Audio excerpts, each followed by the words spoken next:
Pierre Palmade n'était pas seul lorsqu'il a percuté un autre véhicule, lors d'un grave accident de la route, en Seine-et-Marne, le 10 février dernier.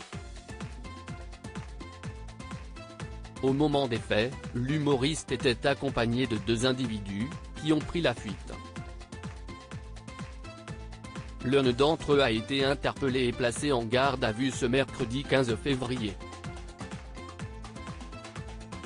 Ce Marocain de 33 ans, en situation irrégulière et jusqu'ici inconnu des services de police, logeait chez une femme dans les Hauts-de-Seine.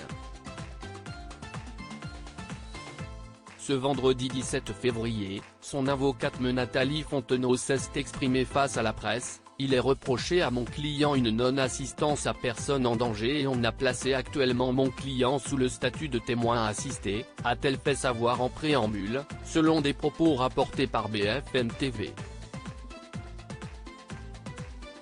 L'avocate a fait savoir que le passager, qui se trouvait à l'arrière de la voiture de Pierre Palmade, était peiné de cette situation, si est-il compliqué. Bien évidemment qu'il est peiné, parce qu'on a quand même des victimes très graves, on a son ami qui a été lui-même blessé, a confié Nathalie Fontenot, avant d'affirmer que son client était un proche de l'humoriste. La vraie personne que connaissait mon client était Pierre Palmade, a-t-elle indiqué, précisant que les 2 hommes se connaissaient depuis un certain temps, on va dire en termes d'années.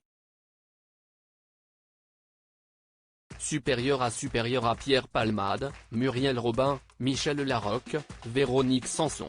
Les femmes de sa vie. Pierre Palmade échappe à la prison ce vendredi 17 février. Pierre Palmade, qui serait encore fragile psychologiquement, a été présenté à un juge d'instruction, puis à un juge des libertés.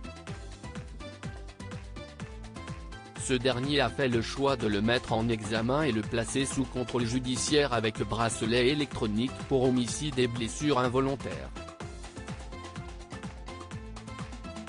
Cette décision intervient après une garde à vue de 48 heures effectuée depuis l'hôpital de Melun et durant laquelle l'humoriste a indiqué avoir très peu de souvenirs du drame.